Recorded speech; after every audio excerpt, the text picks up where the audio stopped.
come to symbols too, and I'd like to begin it with a little philosophic story.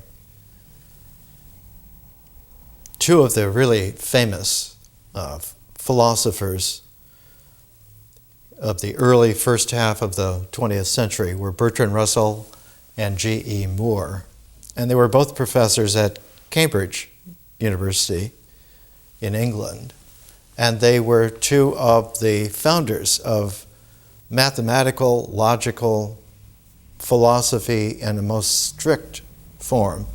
And this little story is a vignette to convey something entertaining, but also a tab on something very deep, something that went deeply wrong in philosophy in the 20th century.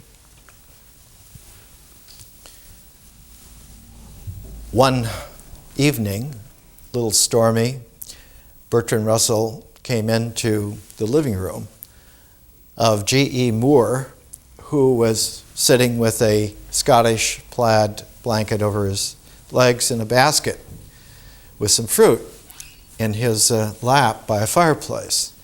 And Bertrand Russell was also Lord Russell, and quite distinguished and very precise. And G.E. Moore was extremely subtle in his own way. And as Russell came in with his pipe, he said, "Moore, have you any apples in that basket?" And Moore looked at him, and his eyes gleamed, and he said, "No." So Russell, taking the cue, looked at him straight and said, "Moore, are there any apples in that basket?" And Moore, with a nice little cherubic smile, said, "No." Then Russell, after puffing on his pipe, said, "Moore, have you apples in that basket?" And Moore, with a cherubic diffidence, said, "Yes, would you like one?" Some, any, the existential. The core of that is in the great 3-volume Principia Mathematica, published in 1910 by Bertrand Russell and Alfred North Whitehead. 3 great, huge volumes from Cambridge University Press. Sets now, if you could find them on the used book market, are $1,000 or maybe $2 by now. In 1962, in order to facilitate the use of Principia Mathematica by universities, Cambridge put out the first 56 sections in paperback. And it's just as unreadable in the first 56 sections as the thousands of pages of the 3-volume tome. But the core of Principia Mathematica is the first delivery of what later was developed by Bertrand Russell as the theory of types. And in philosophic history, the theory of types actually goes back and has its roots in Jeremy Bentham, an early 19th century genius, his theory of fictions, which became extremely powerful not only in philosophy but economics and logic in the 19th century. Asterisk number 12 out of the first 56 asterisks is the hierarchy of types and the axiom of reductibility. And this, for the first time, presented one of the fulcrums by which 20th century philosophy squeezed itself dry out of vitality, with all of the best possible intentions, trying to ascertain a symbolic clarity which could not be misdefined and therefore would be trustable forever. I won't go into the entire aspect of it. I'll put it in the notes, the first 3 paragraphs of the asterisk 12. This is the topic sentence of the 3rd paragraph, just to give you an orientation. First, the topic sentence of paragraph 2. The division of objects into types is necessitated by the vicious circle fallacies which otherwise arise. These fallacies show that there must be no totalities which, if legitimate, would contain members defined in terms of themselves. In other words, a vicious circle would be that you have a tautological aspect. A equals A is an identity serving as an identification, but is also tautological, and that in philosophy and logic is a vicious circle. So in order to break that circle, one then has to have a definition that the meaning of this must be defined by something outside of this circle of a different type. As explained in asterisk number 9, propositions containing variables are generated from propositional functions which do not contain these apparent variabilities by the process of asserting all or some values of each function. Any apples, some apples, apples. The difficulty with this is that you get into a conundrum which is deeper than a vicious circle fallacy, and that is that any expression containing an apparent variable must not be in the range of that variable, but must belong to a different type. The fatal flaw here is that different type is construed in terms of an integral. The recognition which we are working with of a differential mode, that differential consciousness is already a deep dimensional transform of the entire integral structure into further indefinite, infinite possibilities. This becomes extremely significant in terms of our trying to discover ourselves. One of the easiest ways to get into this, not through mathematical logic, but through art, came with the arrival of the maturity of Paul Cezanne at the turn of the 20th century. Cezanne's genius showed clearly in his artwork that there are no lines of outline in nature whatsoever.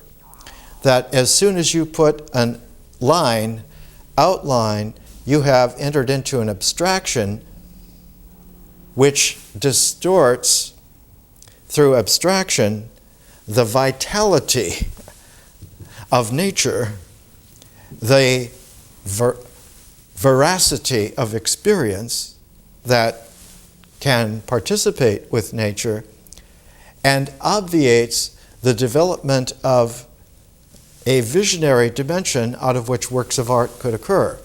Especially, vision is that creative imagining dimension out of which the artist emerges as a form.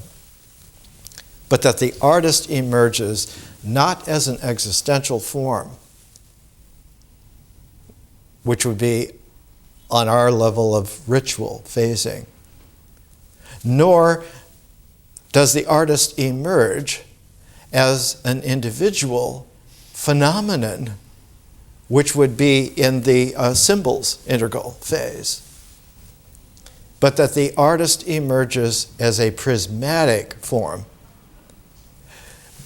capable because the differential conscious structure of the artist has many facets, in fact, may have innumerable facets, because an artist can always recut the prismatic possibilities of their person and develop thus a more complex art, increase the possibilities of an art.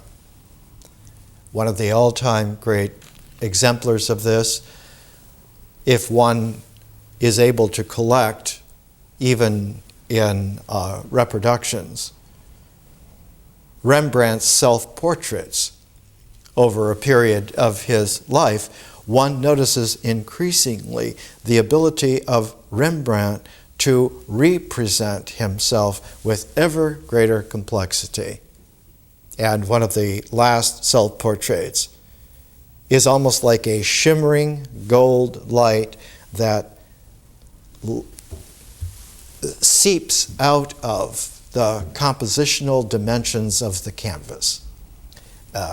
He not only did himself in this way, but he did a portrait of Homer in this way as well.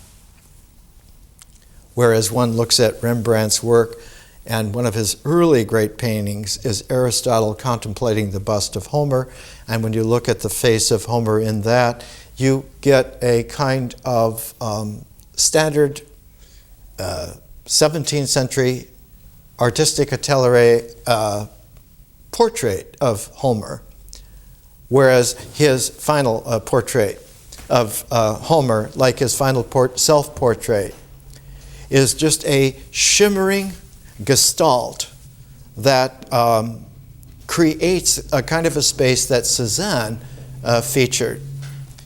Cezanne did not like to have flat spaces, and one of the best books on Cezanne's composition is by Earl Loran, University of California Press. I think it's been in paperback for a number of decades. One of the qualities of Cezanne, and we know this because when he died, we had unfinished paintings of his, and one could see he did not begin ever with outlines. He did not begin with the highlights. He began with the darkest areas of the composition, and working from the darkest areas of the composition, scattered and distributed over the entire picture frame, not plain, but a frame that now has visionary dimensions, which is a quintessential 5-dimensional time-space, and artistic dimensions, which is a 6-dimensional compositional volume. One cannot any longer say that there's a picture plane, but there is a picture volume which those watching over Cezanne's shoulder as soon as Cezanne had died in 1906 seized upon the volume and styled it as a cube instead of a plane, and so you had Picasso and Braque and Juan Gris becoming cubists, which was their way of co-opting Cezanne's great discovery for themselves. And then one had, instead of the volume of 6-dimensional artistic conscious space-time, one now had a cubist rendition of intersecting planes, and in Cezanne there are no intersecting planes because the planes will generate eventually the same kind of reductibility that the logical insistence in the theory of types on the fact that for each defining function one has to go to a different type. So in cubism one has no volume, one has many planes, but this is a mechanical distribution of something which is artistically vital in someone like a Cezanne. For Cezanne, it is the range of color modulations within this six-dimensional volume of his paintings where our acquaintance with the work of art increases as we ourselves become artistic about our way of seeing, moving away from an existential perception and moving deeper than a phenomenal conception to a visionary possibility of presentation.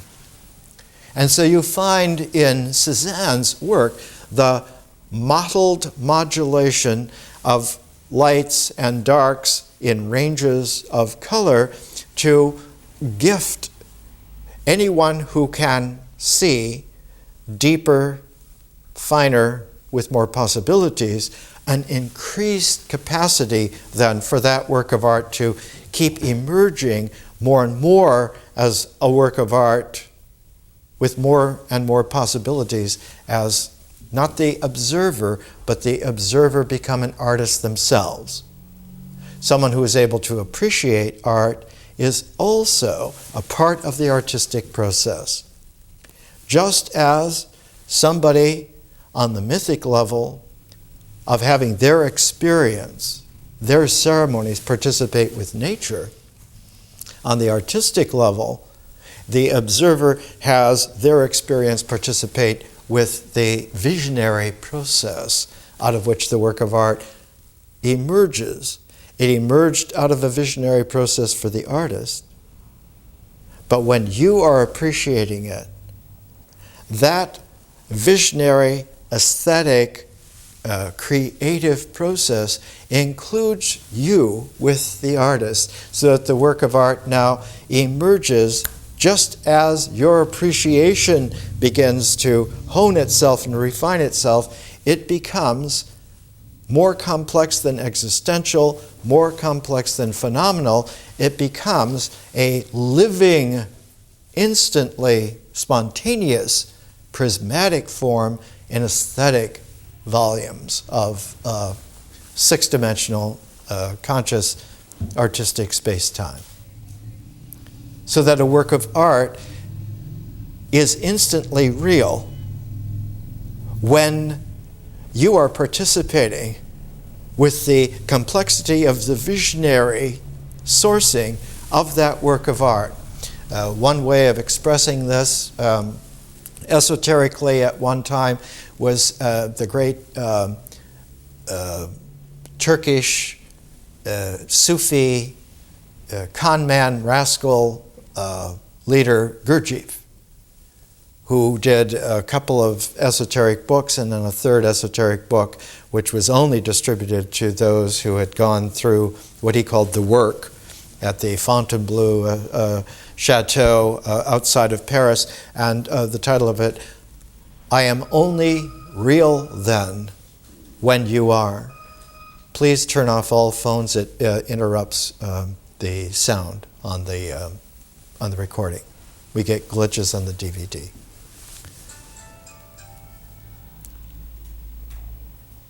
Thank you. Try and prepare yourselves when you come.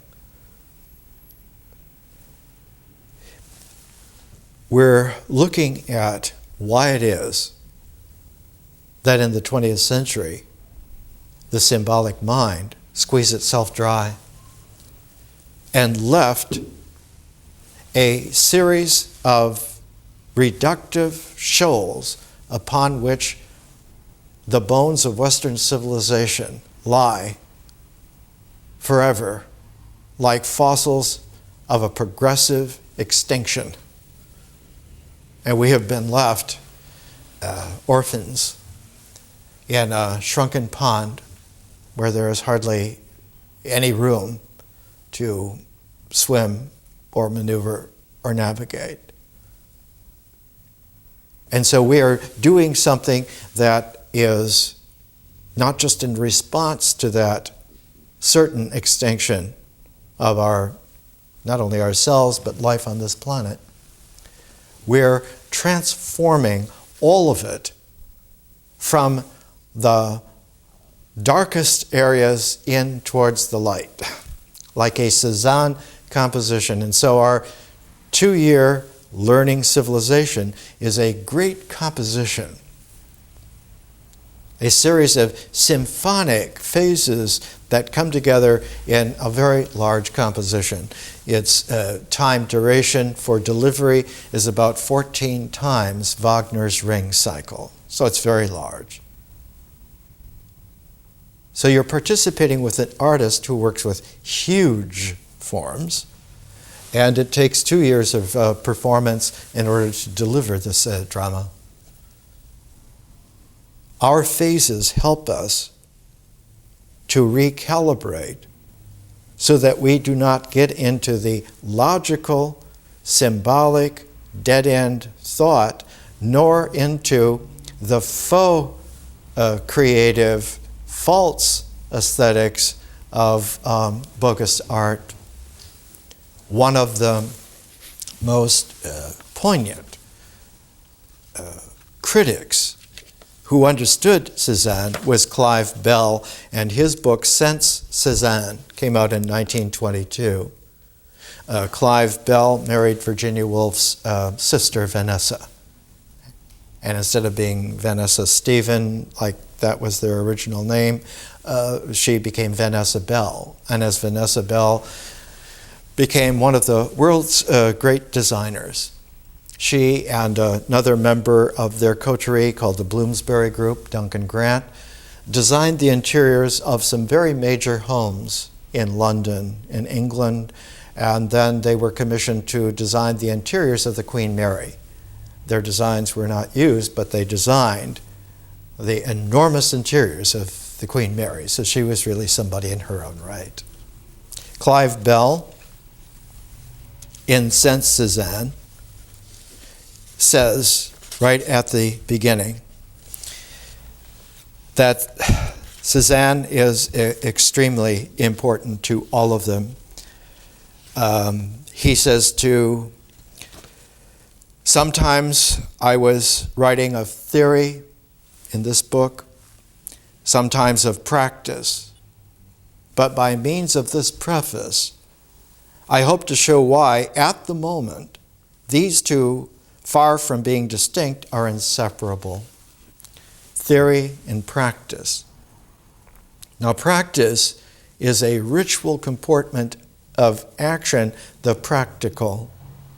Theory, from the Greek theoria, meaning contemplation, it means a dimension of contemplative space that is not in the phenomenal world and is not limited to focus in the existential realm. So that theoria is a visionary, conscious process that has a creative quality to it, and it also has a remembering quality to it.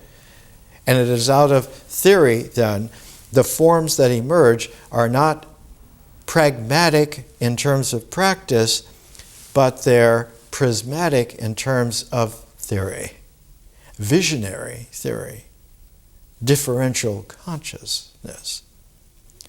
And so we have two distinct modes. We have integral forms whose source is that existentially they are dynamic forms objectively because of their pragmatic presentation.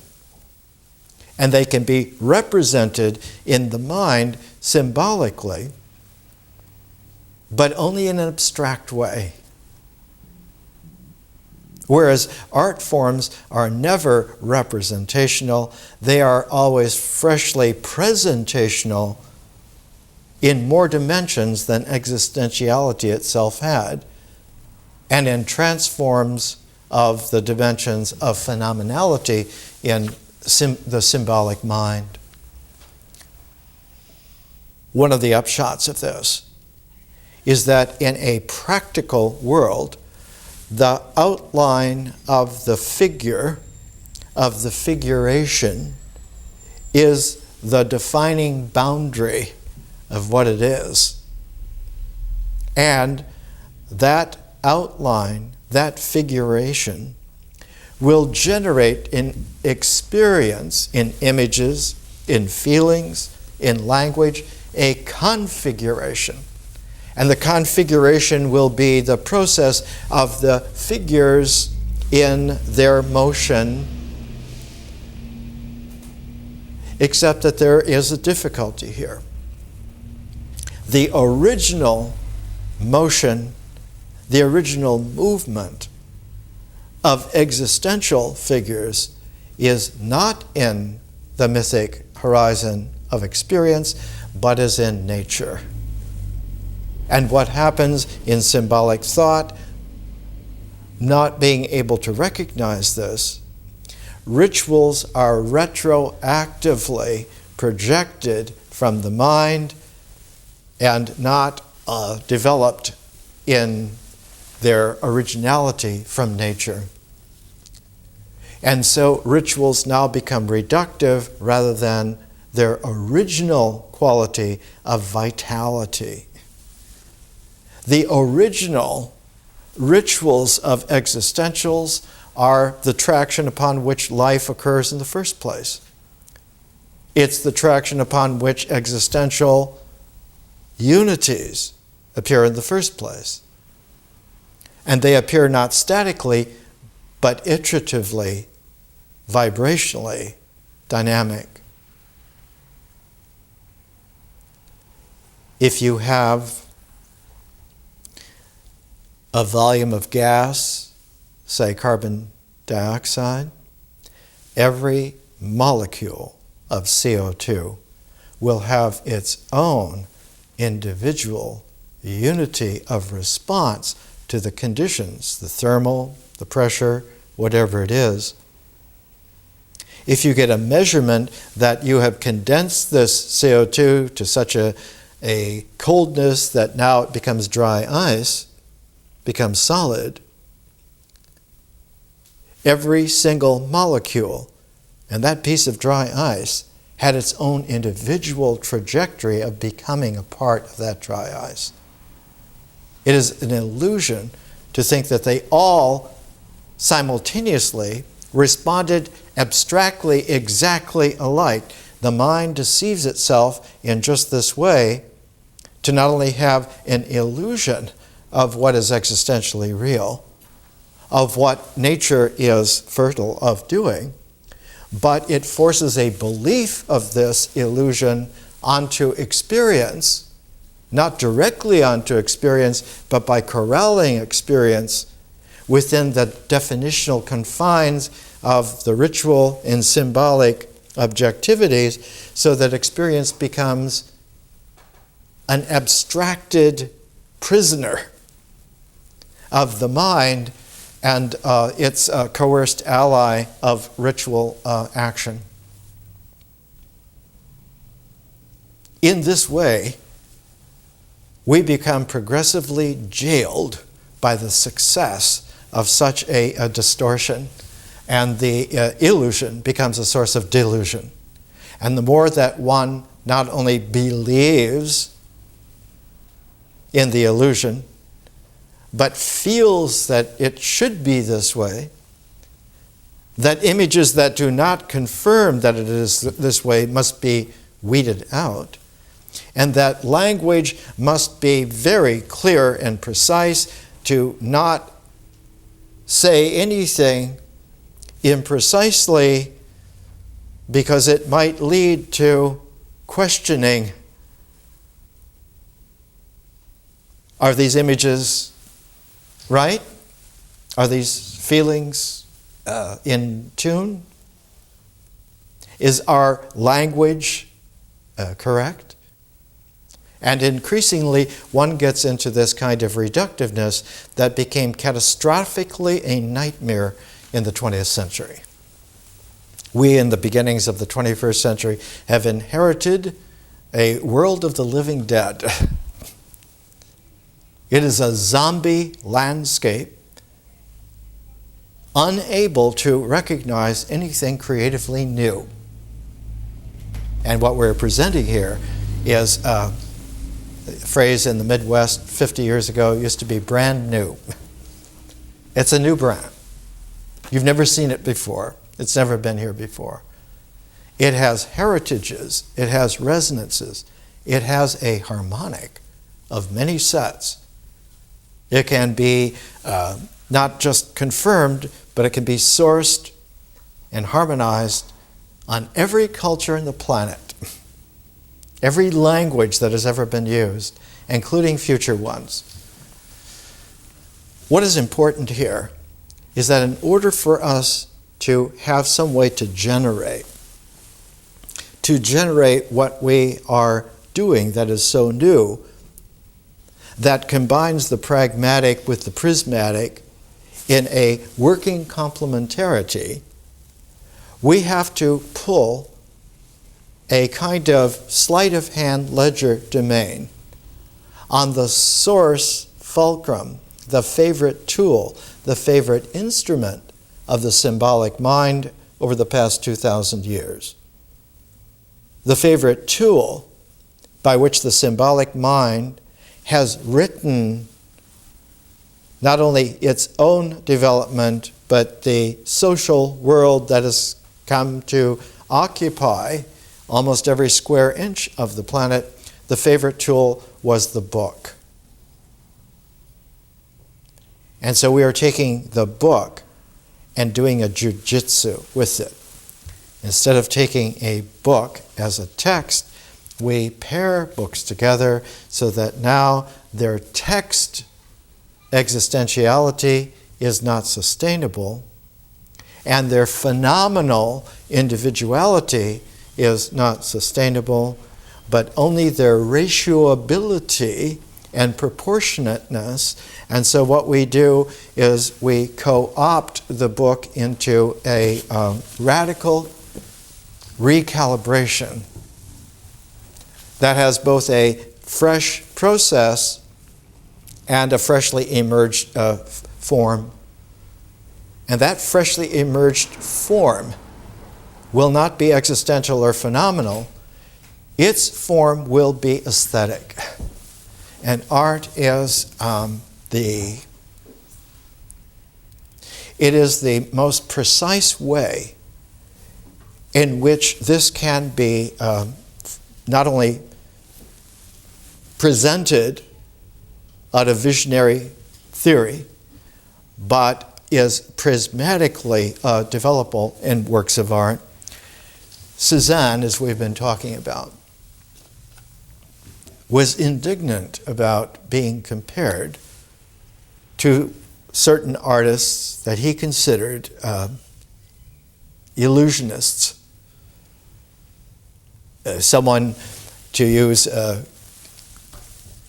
from Cezanne's composition, Earl Laran, someone said to him that his work was compared to Gauguin, and he just took great umbrage to that. Cezanne's dislike of flat areas. Cezanne had a violent prejudice against flat painting of any kind, of every kind. When Émile Bernard told Cezanne that Gauguin was one of his great admirers, Cezanne replied in a fury, "Well, he hasn't understood me.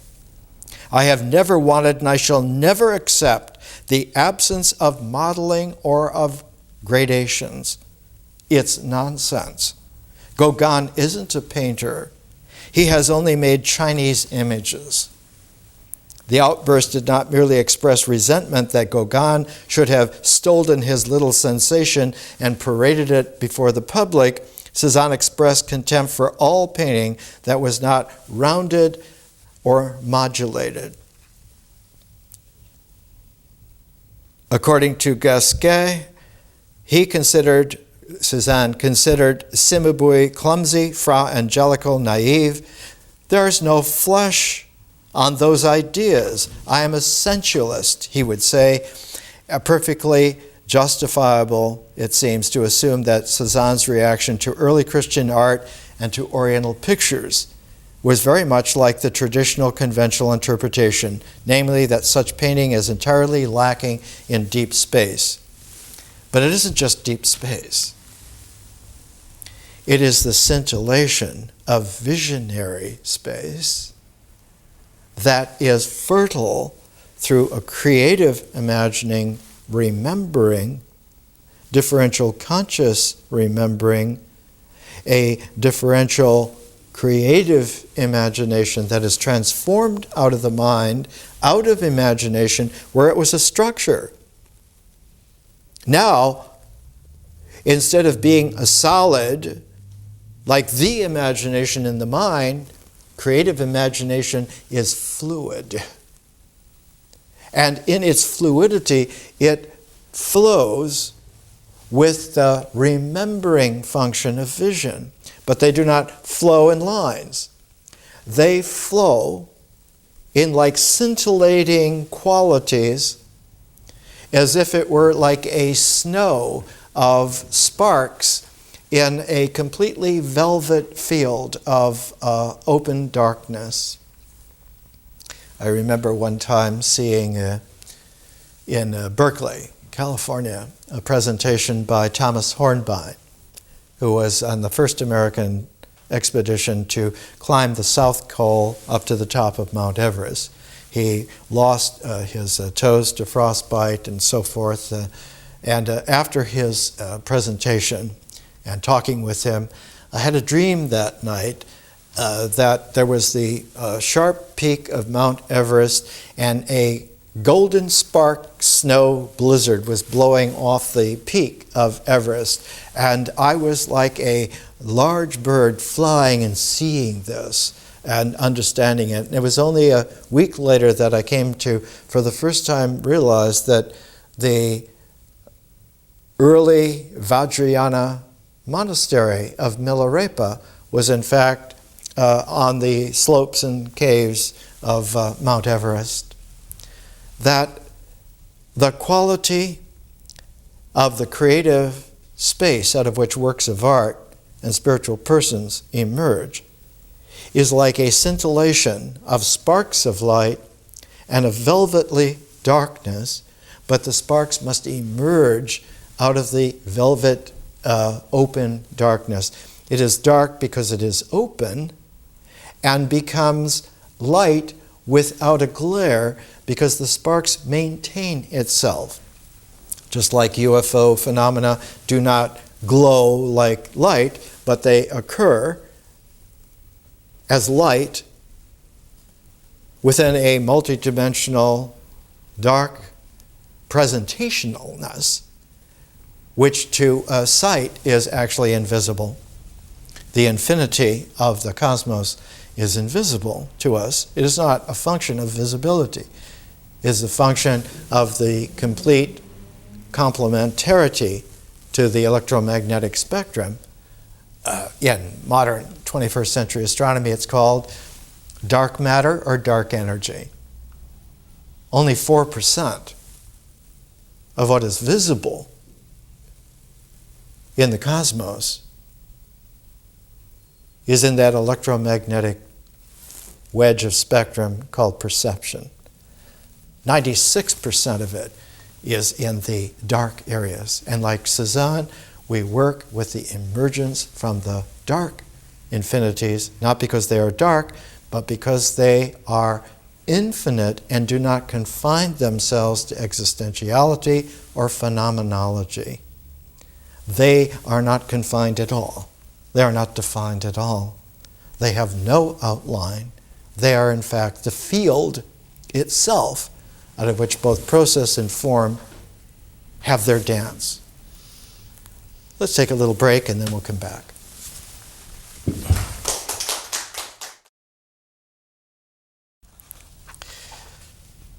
When we come to our recalibration, our legerdemain jujitsu sabotaging of the text of the book, we start in symbols with two of the really most interesting writers and two of the most interesting books of the 20th century that came out within just a few years of each other. Virginia Woolf's To the Lighthouse was published in 1927, and Faulkner's As I Lay Dying in 1930, so that they come clustered like at just before the first third of the 20th century, and they come right at an apex of the culmination of the first array of transforms that had come into maturity in the 1920s, but especially towards the end of the 1920s, and verging upon a new ratcheting up of their amperage that occurred in the early 1930s.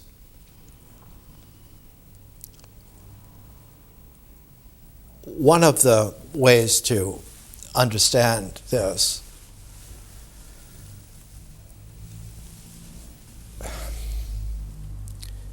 when Virginia Woolf was born in 1880 was the Victorian era in the British Empire, not just in England, but all over the world, because they were everywhere. They were in Australia, they were in India, Canada, everywhere. And so the British Empire, like the Roman Empire, whatever was happening in its eras, was also a global phenomenon, not planetary, but global, everywhere on the globe. The globe is the geopolitical surface. The planet is the multidimensional actuality. We're learning to be planetary in our culture for the first time, and learning to be stellar in our civilization for the first time, and that our frontier is the interstellar vastness extending out as far as we can determine. We're not quite ready for galactic and intergalactic dimensions, but interstellar will do. Within 50 light years of our star system, there are more star systems than we could index if we started right now and started to index every day some different star system. More than tens of thousands. And it's just dipping our feet in. Our galaxy has 2 trillion stars. Terabytes. So what we're learning here and what we're looking at is a complex threshold which doesn't have layers, but it has scintillating energy registries as forms, and it has a kind of like super wind of a conscious streaming. And early in the 20th century, the confluence of these two, the particality and the wave of it, were stylized by the term for the particality of it was called pragmatism. And the wave phenomena was called stream of consciousness. And the confluence of these two together, where they began to make a modulation of form and process, came in the years just before 1910. And two of the most interesting figures in that are William James in a pragmatism way, and Henri Bergson in a creative evolution stream of consciousness way. Bergson's stream of consciousness had as its salient dynamic time. And for William James, for pragmatism, it was the actual steps that one really does take and the furthering steps that come out of that in their sequencing that is precise and accurate enough that one can follow the periodicity and the cycling and the completeness. The pragmatos is the action, can follow the actions through and determine what actually did happen.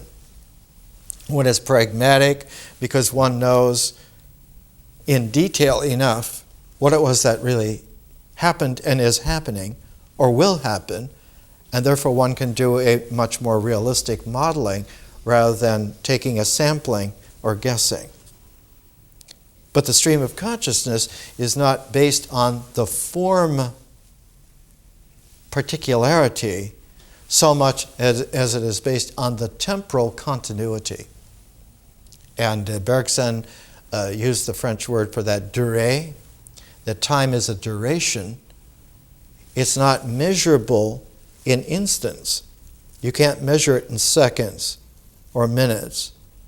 That in terms of the measurability of time, time is able to be condensed or expanded or even transcended. And so in works like To the Lighthouse by Virginia Woolf, or As I Lay Dying by Faulkner, or Ulysses by James Joyce, or Remembrance of Things Past by Proust, à la recherche du temps perdu. If one remembers, that time is no longer past, but is represented. And the present now becomes not just a remembering as a representation of that past event, but becomes a continuation of the time, the temporality, the creative time of that event. And the durée continues. That what was past is now again contemporaneous and could be in the future. So that there's no such thing as a time which is dead, but can be brought back. And like for Proust, the key was any poignant sensate, like the taste of an orange, the smell of a certain perfume, the noticing of a certain way in which leaf patterns of shadows in the sunlight will move, the remembrance of a woman's tone of voice. Anything is enough as an image to bring back the durée, and when it does, there is an intuition that time moments are not separable out, but that all of them occur in an eternal thusness. So that the quality of memory is to remember points and forms, the pragmatic quality of it, the practicality, the arrangement of it in an integral cycle or system or gestalt. But that remembering itself is a multidimensional process of consciousness, and that it is always streaming. And where it is streaming in an eternal field of openness. One of Virginia Woolf's great friends was E.M. Forster, the great novelist, who wrote A Passage to India and Where Angels Fear to Tread, a number of other. He had a collection of short stories called The Eternal Moment and other short stories. For Virginia Woolf, from moment to event to moment to event in her novel To the Lighthouse, we are put into the stream of consciousness as the energy frequency of our reading it. And from moment to moment, event to event, there are junctures where the energy frequency has a little flash of insight, a little glint on the Mobius strip of its durée, its continuity, its creative evolution. And at this turning, not a turning point, but at this turning event, one gets the glance, the glimpse of what the mind would consider a form, a particle. Oh, it's there. And if we put these particles together, then we have the points that connect, and they will make a form for us. She is showing this is a convenience for an integral mind that does not yet have the further dimensions of transformative consciousness. And to the extent that that visionary capacity comes into play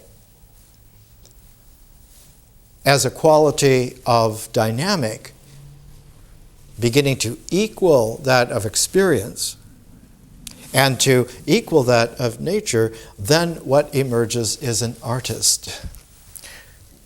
The protagonist, the central protagonist into the Lighthouse, Mrs. Ramsay, is an artist in life, based on Virginia Woolf's mother, who is an artist in keeping together a rather disparate large family with huge numbers of aunts and cousins and friends of her second husband. Her first husband was named Duckworth. Her maiden name was Jackson. And Virginia Woolf's grandmother, Maria Jackson, was one of 7 beautiful sisters who dominated a great deal of London's social life. And so Virginia Woolf's mother, Juliet, came out of a household where there were not only her mother but 6 aunts, and they were some of the 7. They were called the Pattle sisters, Pattle, and they were the most beautiful, complex household in London society. They knew everyone. And she had 2 sons and a daughter by her first husband, and then he died. She was widowed. And Sir Leslie Stephen fell in love with her and married her, and they had 4 children: Virginia Woolf, Vanessa, Virginia Stephen, and Vanessa Thoby and Adrian, 2 boys and 2 girls. But the 3 children from the previous marriage lived with them, so there were 7 children. And then out of all these complex families, you had a welter of people all the time where they were. And it was complicated to the nth degree because of the work, because of the profession of Virginia Woolf's father, Sir Leslie Stephen. And what he was involved in, he was the original editor for the Dictionary of National Biography, which was compiling, like the Oxford English Dictionary, was compiling every word ever used in the English language in every variation of it. It took half a century to do that. The Dictionary of National Biography was to do short biographies of 5 to 10 to 12 pages of every significant English person who had ever lived. Tome upon tome, arranged into volume after volume, a huge, enormous set. He was the editor. And so every significant English person in all of history was his concern. And so the household that Virginia Woolf grew up into had this complexity of 100,000 different kinds of people. And she took the cue that her father was great at editing this enormous intellectual endeavor, but that he left the running of the family, of the household, of the reality of life to his wife, who was very capable, because she had been raised to do this. She enjoyed doing this.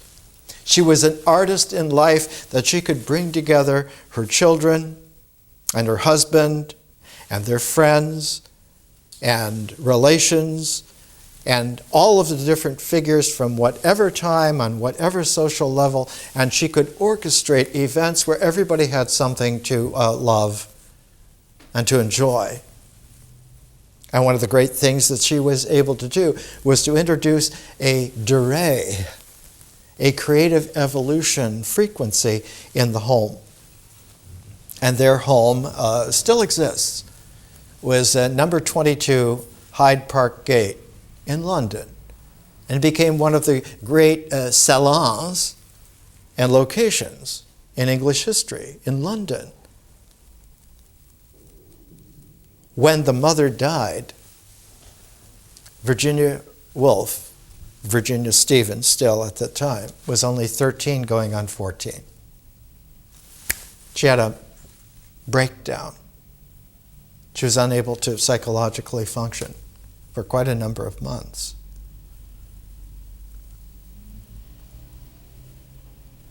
Later, the father became projectively tyrannical out of self-pity, that his beautiful wife, who had choreographed the life and was the mother of the children, was his delight, had gone, and he was left bereft.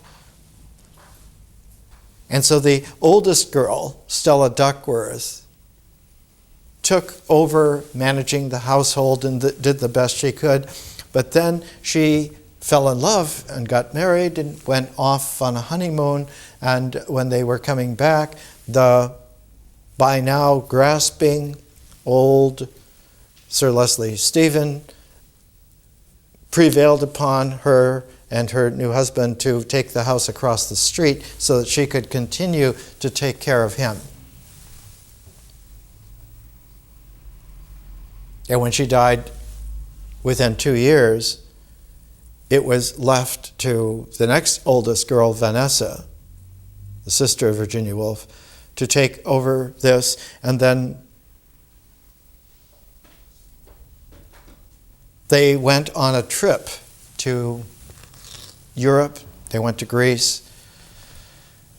And the oldest son, Thoby, and the older friend, Violet Dickinson, and Vanessa drank raw milk in Greece. And all three of them became sick. The two females survived. Thoby died. He was misdiagnosed as having malaria when actually it was a case of typhoid from the unpurified milk. And he died in 1906.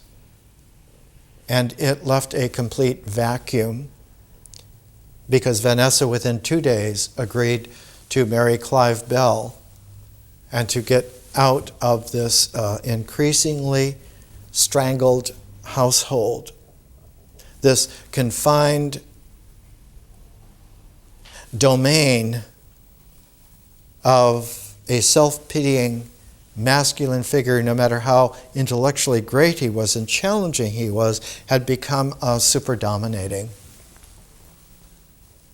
And when she left, it wasn't long before the father died, and Virginia was left with her younger brother Adrian, and so they moved to their own household. They moved to a place, number 46 Gordon Square, which is just north of the British Museum.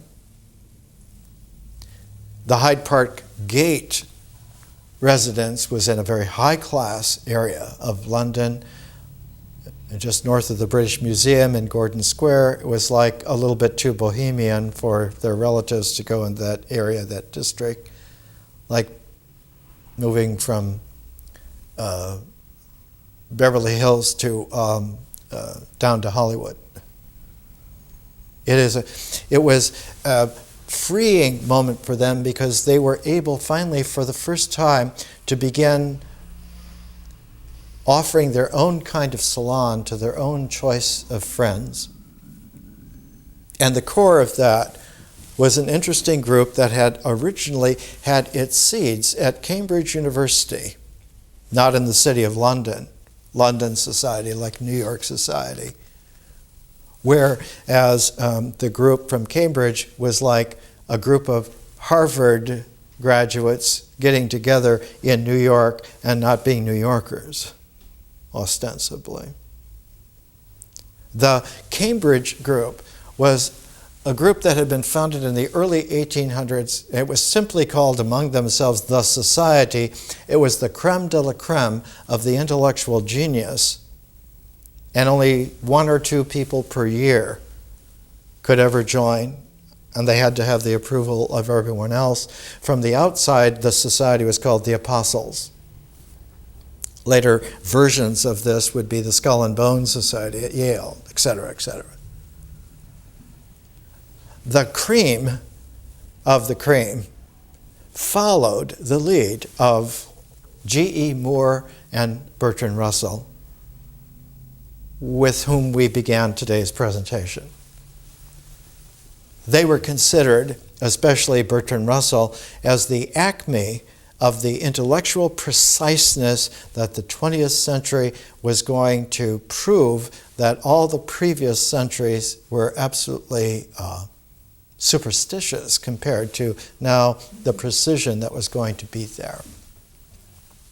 And that the clarity was especially noticeable in the way in which their personalities were able to take 360 degrees, whatever was happening to them, and to be able to analyze it and come out with precisely and exactly what it was.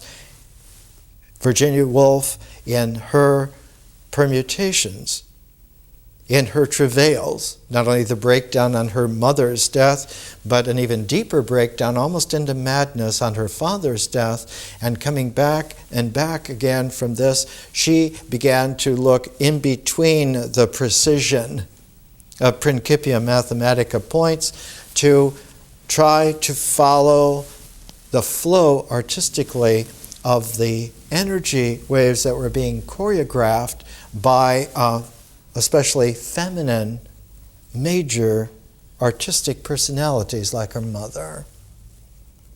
And Mrs. Ramsay into the Lighthouse is Juliet Stevens, her mother, portrayed in exactly the right way, and Mr. Ramsay is her father, portrayed in just the right way, so that you get an incommensurate quality of the father's logical, intellectual symbolism and the mother's energy symbols of connectedness and flow. And when you mix them together, you get a colloidal emulsion that is able to record images like a photographic plate. And in fact, one of the aunts of her mother, Margaret Cameron, was the greatest female photographer of the 19th century. And Virginia Woolf did a book with a preface with a friend of hers, Duncan Grant, on Margaret Cameron's Victorian photographer work. Whereas she realized that even more refined than photography with its silver nitrate emulsion plates was the new scale of painting brought into play by artists like Monet and Cezanne. That they had brought into play a refinement of the artistic canvas, which was now a 6-dimensional artistic conscious space-time, And that what was able to be portrayed in this, both as a portrait of someone in great complexity, or a portrait of the complexity of an interpersonal, multi-portrait event. And To the Lighthouse has as one of the protagonists Lily Briscoe, who is a painter who is trying to paint the event of going to the lighthouse, to include the family members that were going to go together to the lighthouse and were unable to go. The weather was not right, the tide was not right, the winds, the family situation. And Lily could not finish her painting until years and years, decades later, that she found that she had got the painting right except for the synthesizing symbol of one stroke of a kind of white that would be the lighthouse.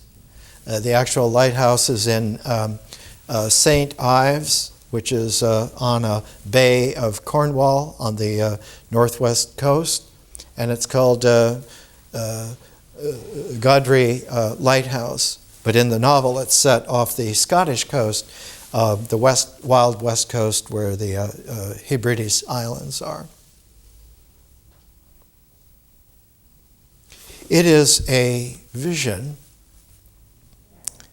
not of the gestalt of points, but of the great complementarity that is refinable and refinable beyond the colloidal into the instant, like an electronic instant, like a quality of just the ionization of the atomic and molecular structure, and that one gets now the refinement in a canvas by Cezanne or a canvas by Monet.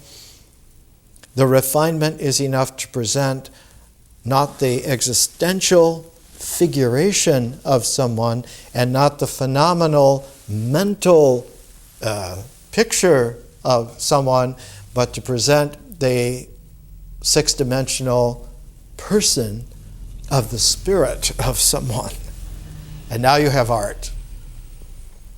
And that in this way, the artist has a quality of being able to present the points and waves together in a deeper quality of reality, where it is midway between what is integrable in the mind symbolically and what is real in the cosmos actually. And so the work of art now becomes a prismatic form, able to relate both back to the symbolic integral and to the cosmic differential equally. And in order to help us in our learning to appreciate the deep resonant significance of this, the irreplaceable, irreducible harmonic of this, we now are taking a look at new transform of the square of attention into the star of insight. The square of attention are four phases that work together to give us the frame of referentiality, to give us the picture. But the five-phase star of insight are five phases. And if our attentiveness is on any particular phase, and of course in normal, everyday life, all the phases are working together, almost all of the integral phases are working together, but in order for us to learn, in order for us to refine, in order for us to explore the further dimensions, not limited to the four dimensions of time-space or space-time, we go into the phasing of it. And whatever phase we're looking at becomes the middle phase of the five. And the previous phase to it will be the mother phase. And the second previous phase will be the grandmother phase. The phase following it will be the father phase. And the second phase from it will be the grandfather phase. So we have a 21st century presentation very similar to the Taoist five-phase energy cycle, where the middle phase of the five-phase energy cycle in Taoism is Zhen, the human-heartedness. And the mother phase to that is Te, the power of unity. The unity of being existentially there, completely. And the grandfather phase to the Zhen is the Tao. Whereas the father to the phase of the Zhen is the Yi, the symbols. And they father not so much by the support for the emergence like the mother or the grandmother, a context for the support for the emergence, but the father phase attracts, invites, elicits. But the context for the fathering phase, for the E, for the symbols, in this case, is that there's a context for that, and the context will be vision, visionary consciousness. So that consciousness is like the grandfathering context for the human-heartedness. So when we did myth, if you will go back and review, especially the myth presentation notes, week by week, as is recommended in this, you will be able to see that constantly this particular course, this cycle of the learning, we're bringing in not only that myth merges participatory with the natural process, with nature, but also is able to merge invitingly with visionary differential consciousness. So that experience has this quality. When myth is the central phase, ritual will be the mother phase, and nature will be the grandmother phase. Symbols will be the father phase, but visionary consciousness will be the grandfather phase.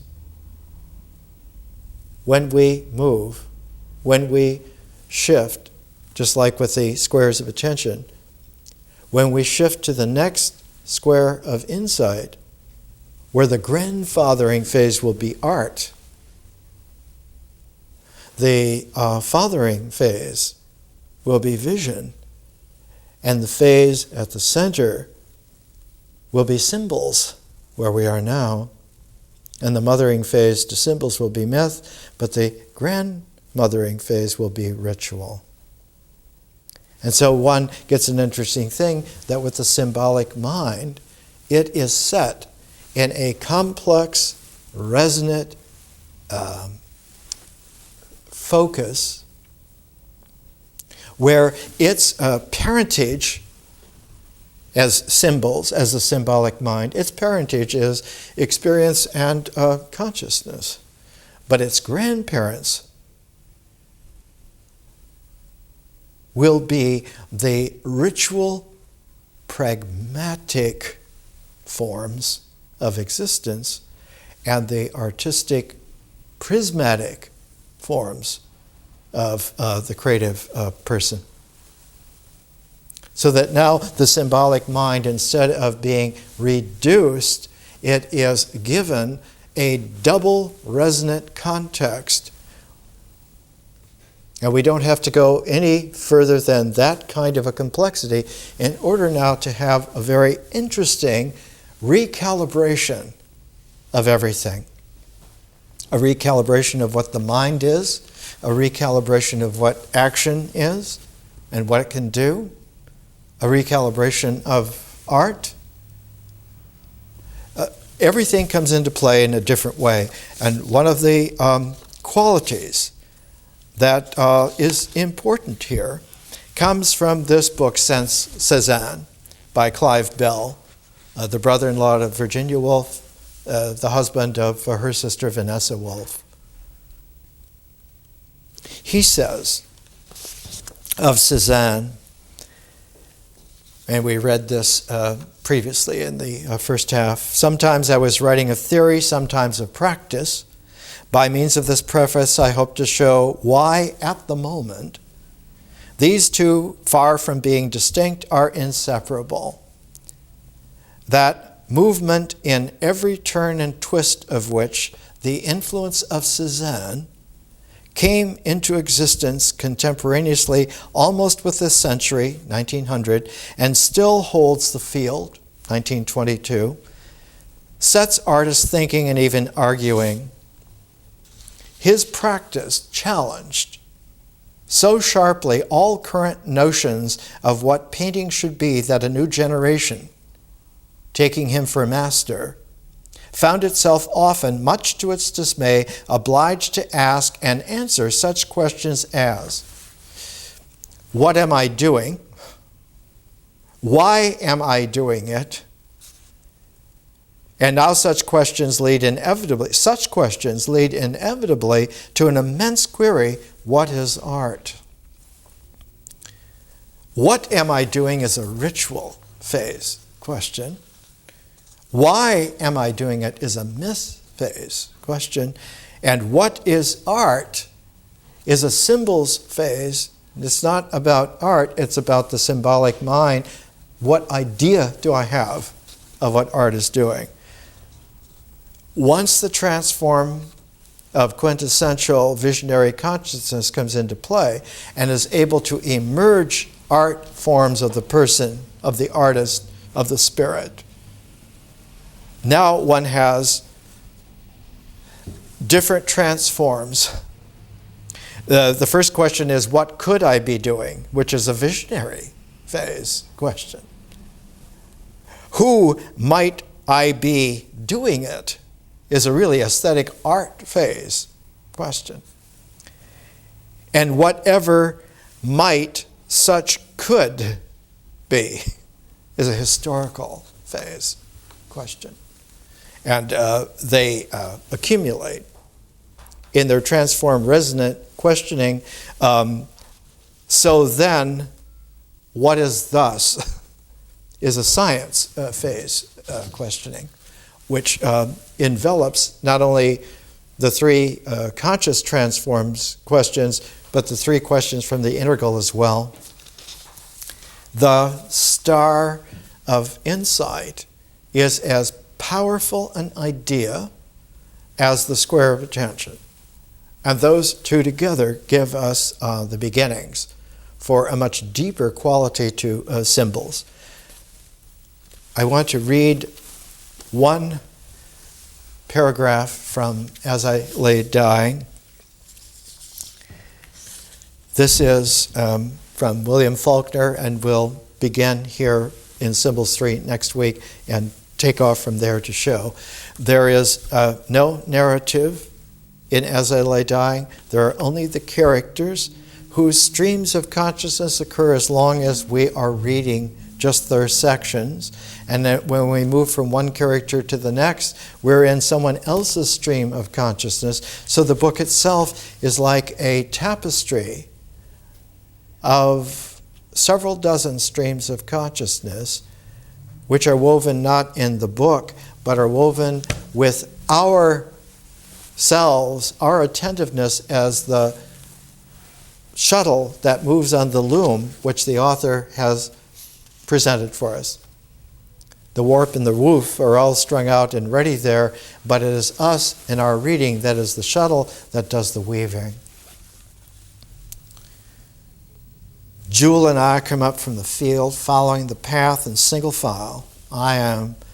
Although I am 15 feet ahead of him, anyone watching us from the cotton house can see Jewel's frayed and broken straw hat a full head above my own. The path runs straight as a plumb line, worn smooth by feet and baked brick hard by July, between the green rows of laid-by cotton to the cotton house in the center of the field.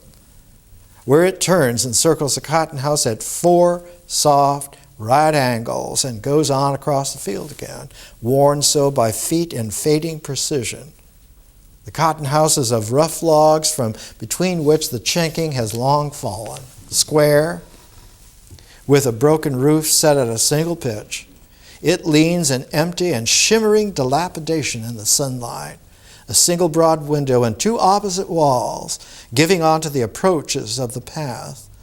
When I reach it, I turn and follow the path which circles the house. Jewel, 15 feet behind me, looking straight ahead, steps in a single stride through the window. Staring straight ahead, his pale eyes like wood set into his wooden face, he crosses the floor in 4 strides with the rigid gravity of a cigar store Indian dressed in patched overalls and endued with life from the hips down, and steps in a single stride through the opposite window and onto the path again, just as I come around the corner. In single file and 5 feet apart, and Jewel now in front, we go on up the path towards the foot of the bluff, where their mother lies dying in their house, the little dilapidated hut. More next week, starting right from here.